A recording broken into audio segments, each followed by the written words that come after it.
Baiklah teman-teman, pada kesempatan kali ini kita akan belajar menggambar balok. Nah, balok di sini langkah pertamanya itu kita buat titik tengahnya dulu untuk menyeimbangkan gambar kita agar tetap di tengah ya. Nah, setelah itu kita mulai buat sketsa dasarnya dengan menggunakan pensil HB. Nah, kita memilih pensil HB supaya nantinya sketsanya tidak terlalu terang. Jadi ketika ada kesalahan kita tidak membutuhkan penghapus untuk menghapusnya ya. Jadi masih bisa ditimpa dengan arsiran-arsiran atau menggunakan pensil-pensil berikutnya.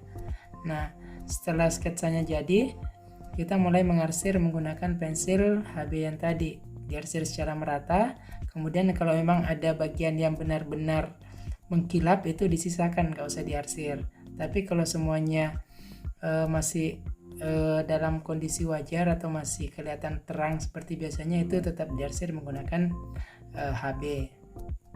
Nah, ketika arsiran sudah merata seperti ini, kita sudah bisa mulai masuk ke atau menggunakan pensil berikutnya, yaitu pensil 2B ya. Nah, pensil 2B sendiri ini dia digunakan pada bagian yang lebih gelap ya dari sebelumnya.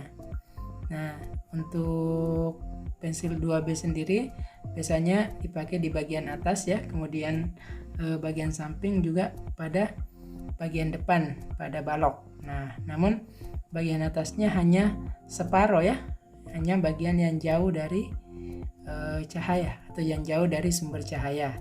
Nah, kalau bagian depan, nah itu diarsir secara menyeluruh ya. Kurang lebih seperti itu untuk arsiran menggunakan pensil 2B.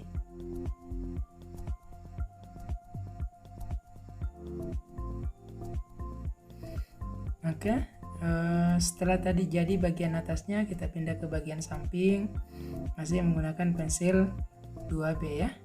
Nah, pensil 2B-nya diarsir secara merata seperti biasanya, atau pada gambar-gambar sebelumnya juga seperti itu ya. Nah, kalau sudah seperti ini, kita bisa lanjut ke bagian sisi depan. Sisi depannya juga sama, diarsir secara merata. Nah, ketika semuanya sudah merata, kita bisa lanjut ke pensil 4B ya. Jadi kita gunakan pensil 4B untuk mengarsir bagian yang lebih gelap lagi.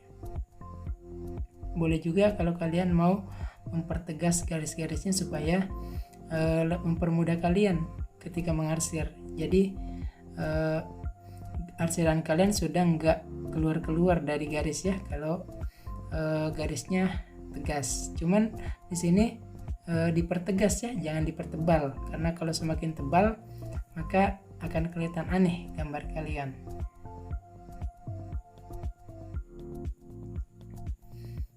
Nah, untuk arsiran pensil 4B sendiri ini harus betul-betul merata ya.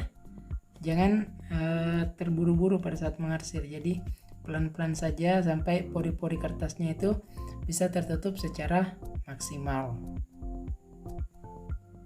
Oke, setelah tadi kita gunakan pensil 4B, kita boleh menggunakan pensil 6B juga pada bagian tertentu ya. Di sini ada beberapa bagian yang terlihat lebih gelap ya. Nah, di sini kita tambahkan pensil 6B. Nah, setelah itu kita kembali ke pensil 4B untuk mengarsir bagian sisi depan pada balok. Nah, sisi depannya ini kita pakai 4B lagi, kita ratakan seperti sebelumnya. Kita ratakan secara menyeluruh.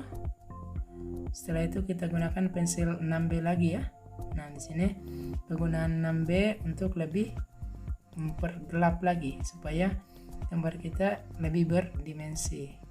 Nah, setelah 6B kita gunakan pensil yang paling gelap, yaitu pensil 8B. Ini penerapannya harus hati-hati, jangan terburu-buru, karena pada gambar sebelumnya banyak yang arsirannya tuh keluar dari garis. Nah, itu sebisa mungkin dihindari ya, supaya gambarnya terlihat rapi. Nah, dalam meratakan arsiran ini pula kita harus perhatikan juga ya bagian-bagian yang masih terlihat putih. Nah, jika semuanya sudah diarsir keseluruhan, kemudian kita lihat masih ada beberapa bagian yang putih, nah itu timpa lagi dengan arsiran ya. Jangan ditekan, cukup diarsir dengan sabar.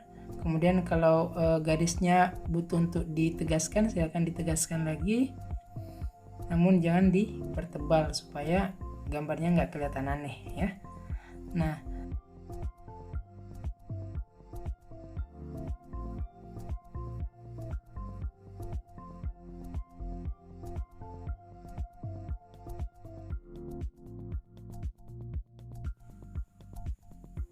setelah dirasa merata keseluruhan, kita sudah boleh mengarsir bagian bayangan. Nah, untuk bayangannya sendiri di sini kita boleh menggunakan pensil HB ya. Terlebih dahulu diratakan dengan pensil HB. Setelah itu kita lanjut menggunakan pensil 2B seperti biasanya sampai terakhir menggunakan pensil 8B ya. Nah, jadi setelah semuanya selesai bisa dilihat kurang lebih hasilnya seperti ini. Nah, semoga video ini bermanfaat untuk kalian pada proses pembelajaran kali ini ya. Sekian, silakan latihan di rumah masing-masing.